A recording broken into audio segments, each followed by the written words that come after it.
मेरे यहाँ भुज्जा खाते थे आप, आपको पता नहीं है?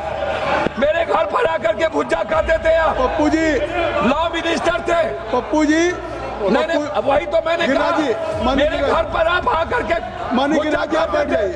चुप रही। मानी गिरिराज जी आए कब? गिरिराज जी बैठ जाइए। मानी गिरिराज जी बैठिए। आप आए कब? पप्पू यादव जी जब मैं 5 बार पप्पू MP हो जी गया तब तो आप फायदा लिए। पप्पू यादव जी आप चेयर को एड्रेस करेंगे या माननीय गिरिराज जी को करेंगे? बोल देंगे तो जवाब तो क्यों देंगे? मैं सम्मान करता हूं। आप उसको नोटिस मत लें। ठीक है, आप चेयर को एड्रेस करेंगे, आप विषय पे बोलेंगे कि आप गिरिराज जी की बात को। मैंने सदन में तेलंगाना के मुद्दों पर इसी जगह मिर्ची फेंकने को मैंने देखा था। मिर्च तेलंगाना अध्यक्ष जी 1990 से 1926 लगभग 31 साल हम संसदीय जीवन में रहे। 2026 और लगातार कई ऐसे स्पीकर के साथ संवाद और संवैधानिक दायित्व और सहमति के साथ ऊंचे आदर्श और नैतिक मूल्यों के साथ सोमनाथ दादा, संगमा जी, बाल योगी जी, जाखड़ साहब, कई ऐसे मीरा जी के, और फिर अभी जो हमारे स्पीकर महोदय हैं, या किसी व्यक्ति विशेष के खिलाफ सहमति और असहमति का सवाल नहीं है। देश के 145 करोड़ लोगों के संघर्ष और उसकी आवाज, जो सबसे दुनिया की सबसे ऊंचे सदन, जहां ना जाने अनंत हजारों सैकड़ों वीर गाथाओं की कुर्बानी और संघर्ष का प्रतीक है।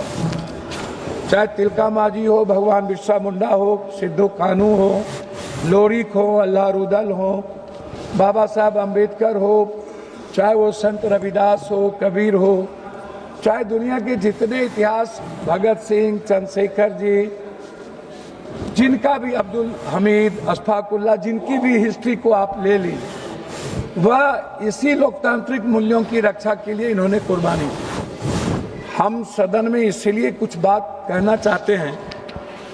उसमें सबसे बड़ी बात है कि जब भीड़ जो है ना, वह लोकतांत्रिक व्यवस्था की ताकत नहीं है, वो हिंसा का स्वरूप बन जाता है। हम अटल जी के साथ भी काम किए और उनके मंत्रिमंडल में भी थे, चंद्रशेखर जी, मुलायम सिंह यादव जी, और जो अभी हमारे एक मित्र कह रहे थे, बीजू दादा के साथ भी हमने संसदीय जीवन का निर्वहन किया। हम अटल जी के गवर्नमेंट में भी थे। हमें याद है अटल जी की एक एक शब्द को, अडवाणी जी के एक एक शब्द को, मुलायम सिंह जी और चंद्रशेखर जी किस तरह हाउस में हमको प्रोटेक्ट करते थे। हाँ, मंत्रिमंडल में थे। आपको याद नहीं है? फेडरल डेमोक्रेटिक पार्टी मंत्रिमंडल में थे। आप जानते नहीं, आप आए कब? मेरे यहाँ भुज्जा खाते थे आप, आपको पता नहीं है? मेरे घर पर आकर के भुज्जा खाते थे आप। पप्पू जी लॉ मिनिस्टर थे। पप्पू जी नहीं, वही तो मैंने कहा। मेरे घर पर आप आकर के मानी गिरिराज जी आप बैठ जाइए। चुप रही। मानी गिरिराज जी बैठिए। आए कब? गिरिराज जी बैठ जाइए। मानी गिरिराज जी बैठिए। आप आए कब? पप्पू यादव जी जब मैं 5 बार MP हो गया तब तो आप फायदा लिए। पप्पू यादव जी आप चेयर को एड्रेस करेंगे या माननीय गिरिराज जी को करेंगे? बोल देंगे तो जवाब तो क्यों देंगे? मैं सम्मान करता हूं। आप उसको नोटिस मत लें। ठीक है, आप चेयर को एड्रेस करेंगे, आप विषय पे बोलेंगे कि आप गिरिराज जी की बात को।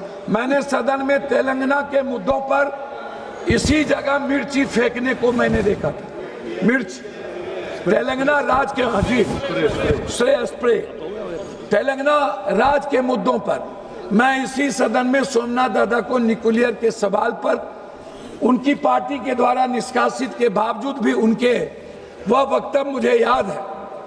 मुझे बाल योगी जी का वो वक्तव्य याद है जिसमें एक वोट से जब सहमति नहीं हो रही थी और कहा गया था कि जरूरी नहीं है कि इन आर्टिकल के तहत आप वोटिंग ना कराएं। बाल योगी जी बिल्कुल अटल हो गए और उन्होंने उस आर्टिकल के तहत वोटिंग करवाया गया और फिर अटल जी एक वोट से उस वक्त यहाँ पर मोशन गिर गए। तो आज क्या राय है आपकी? अब आप हमें एक बात बताइए, अटल जी ने स्वीकार किया, जो भी सदन के चेयर पर थे उन्होंने हमेशा नैतिक मूल्यों को और संवैधानिक दायित्व का विराट रूप से उन्होंने सहमति दी। हम स्पीकर साहब के बारे में नहीं कहना चाहेंगे, लेकिन हम कुछ बात जरूर कहना चाहेंगे कि महोदय, नहीं, आप स्पीकर साहब के प्रस्ताव आज पे ये कहना चाहेंगे। मेरी बात सुन लीजिए ना, मैं व्यक्तिगत टिप्पणी नहीं करूंगा। अच्छा, ठीक। लेकिन जब संवैधानिक और लोकतांत्रिक मूल्यों की बात होगी, गणतंत्र की रक्षा नहीं, आप देखिए, मैं एक बात आपको मार्शल जी कहूंगा, आप गाइड करते हैं हमारे आर्टिकल 19 क्या है? कोई गाइड नहीं आर्टिकल 19 क्या है? ये क्या बात है? लोकसभा के सांसद को आप गाइड करिएगा। कोई गाइड कर रहा है सर, ये गाइड करेंगे? कौन गाइड कर रहा है? गलत बात है। एसपी नहीं सर, अभी नहीं, गलत नहीं बात। गाइड कर सकते वो। अभी तक मैंने अभी मैं सिर्फ इतना एक कहना मिनट पप्पू जी सुन चाहूंगा, लीजिए, एक मिनट पप्पू जी सुन लीजिए। आसन को ये गाइड नहीं करेंगे। पप्पू यादव जी आप सुन लीजिए, 3 मिनट का समय था, जबकि 5 मिनट हो गए, तब भी मैंने अभी बैठने नहीं कहा। फिर कौन गाइड कर रहा है? ये बात 3 मिनट अध्यक्ष महोदय, सीनियर सांसद इस तरीके से नहीं कहा जाता। तो मैं अपनी बात, एक मिनट में अपनी बात, मैं अपनी बात खत्म करने के पहले एक आग्रह करूंगा कि महोदय, 7 बार संसदीय जीवन में होने के बाद हमारे अनुराग जी कह रहे थे, एक बार इन लोगों को बोलिए पार्टी से अलग इंडिपेंडेंट चुनाव लड़े। आप कहें ये बात अच्छा लगेगा हमको। आप अनुराग जी की बात छोड़िए। और एक आग्रह है, मैं मानता हूं, इन्होंने चैलेंज करता हूं, और इन्होंने कहा मेरे बेटे के बारे में, मेरा बेटा आईपीएल खेल रहा है, इससे मतलब नहीं। मैं बता दूं, अब ये किसी के कृपा कोई नहीं, बात नहीं हुई चर्चा किया है। इस प्रस्ताव उन्होंने दूसरी चर्चा किया। अध्यक्ष महोदय, दूसरी चर्चा उन्होंने मेरे बारे में यह किया। नहीं, मैं लास्ट और अवसर मिलेगा, और अवसर मिलेगा जब ये बात आप कहिएगा। आपको अभी डिमांड फॉर ग्रांट्स पे अवसर मिलेगा। क्रिकेट खेलने की बात यहाँ क्या करना है? सर एक मिनट कंक्लूड कर दीजिए, अपनी बात कंक्लूड कर दीजिए। कि आडवाणी जी एक थे, हाँ, conclude। लेकिन जब भी कोई प्रतिनिधित्व करने का मौका था तो अटल जी को सिंगल होने के बाद सदन और सत्ता पक्ष उनको मौका देते थे। यहाँ पर सुषमा स्वराज जी का स्पीच याद है मुझे, कंक्लूड करिए। सोनिया गांधी और सुषमा जी का वो मुझे याद है। तो कंक्लूड करिए। मुझे जसवंत सिंह और जसवंत सिन्हा के साथ काम करने का मौका मिला। मैं सिर्फ इतना कहूंगा कि हर सदन के एमपी की गरिमा और हिंदुस्तान के 145 करोड़ की आवाज प्रेमचंद जी इस सदन। धन्यवाद।